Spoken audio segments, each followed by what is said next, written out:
Hi, so I chose to do my speech about Marvel comic books and the movies and the success that they've had in between releasing the comic books and where the movies are now.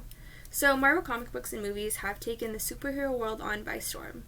They have become a household name and a highly successful franchise. They have built themselves up from the ground up, and they are continuing to grow in popularity and in their fan base. So Marvel has become one of Disney's most popular franchises. They are following closely behind Star Wars and Avatar, and especially with some new things that they have released, they are becoming more and more popular. One of their most recent releases is a show called WandaVision, and that released this year, and I believe in May they are going to be releasing Black Widow, and these are just helping increase the interest of fans to see where Marvel's going to bring these characters and see what it's going to bring for future movies and kind of see where these plots will connect with other ones and kind of see what happens in between all of it, which is really going to be interesting to a lot of fans and people who aren't fans. So Marvel, I haven't been a fan of Marvel since the comic books. I was never really interested in the comic books before the movies released.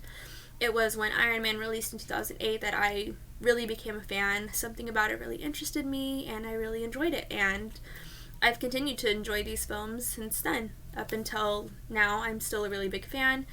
And something about these movies just brought in a whole new fan base and a new audience. It was really interesting to see people who were in love with the comic books also fall in love with the movies and want to watch them. People who fell in love with the movies want to go back and read the comic books and continue to read comic books because it's just another world than from the movies. It's interesting to see how they collide and see, where they correlate. And it's really interesting for fans to do that. So Marvel hasn't always been Marvel, though. At first, they were known as Timely Comics. They were known as Timely Comics for a really long time. Their first issue was issued in October 1931, and they've gone through a couple name changes since. So, as Timely Comics, they still were released as Marvel Comics issue number 1, something number 1. They were still Marvel Comics, they just weren't distributed and published as Marvel Comics. It was just in the title. And then, when they became Atlas Magazine, which was in 1951, they became their own public distributor and personal distributor and kind of became their own housing area instead of kind of under someone else. They had more free reign like this, and that was in 1951 that they became Atlas Magazine. And then for about 9 years they were known as Atlas Magazine. They continued to publish as Atlas Magazine, but in 1960 they finally became Marvel Comics.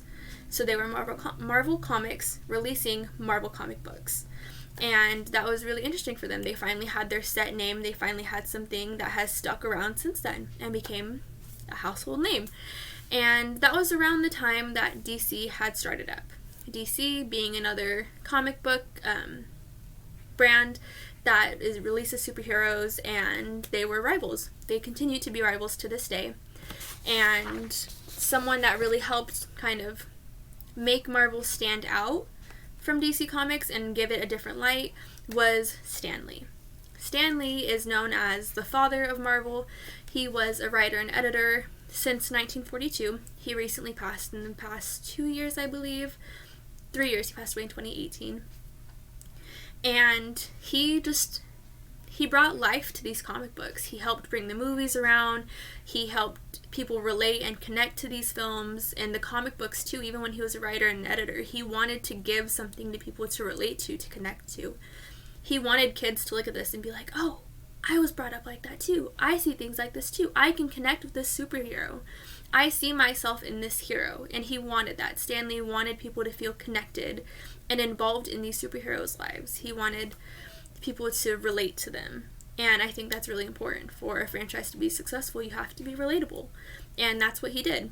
And kind of as a thanks and to include him in this new phase of Marvel, a lot of the movies have him in cameos in every Marvel movie up until Avengers Endgame, which was because he passed before they were filming it. So he wasn't able to cameo in that one, obviously, but before that, he had cameoed in all of the Marvel films. There were only like 30-second clips of, something being dropped in front of him making a side comment at someone. It was always just little things that included him into the film, which were really important things. So Marvel Comics and its success has been really prominent in the past 22 years. They have released 23 movies in total. Their first being Iron Man, which was released in 2008. And I think that just really kind of pushed everything from there. From Iron Man to now, they've just completely skyrocketed and created this whole new universe for fans. Their most popular was Avengers Endgame, which was the last movie in the the Avengers installment. And worldwide, that gained 2,792 billion in box office. And that's a lot for them. That's the most that they've ever had with their movies. And their most recent film was Spider-Man Far From Home, which released in 2019. And they're continuing to release things like I mentioned before. Black Widow will be releasing in May of this year, and they have things lined up for the rest of the year. They have shows and movies coming out for the rest of the year, which is really exciting for fans because, they want to feel connected to these characters, and they're just bringing more and more in. So, the development of Marvel from the 1930s skyrocketed completely in the past 20 years. Once the movies came out, people became more invested in the comic books. People in the comic books came really invested into the films, and it just brought a whole new life to all of it.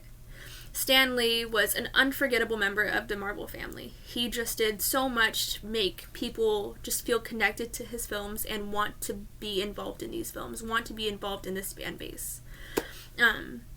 The comic books have helped increase the movie success. The movies helped increase comic book success. They go hand in hand, and they've done amazingly to just create this huge empire that's taken over the movie industry. It's just a lot of fun to watch and for people to be invested in. People love seeing these characters. People love seeing something that they can relate to on film. They want to feel involved. They want to be involved.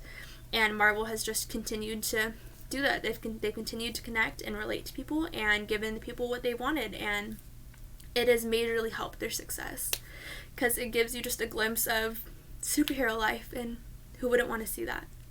So yeah, that is my speech about Marvel history and where it started and where it's began. So thank you.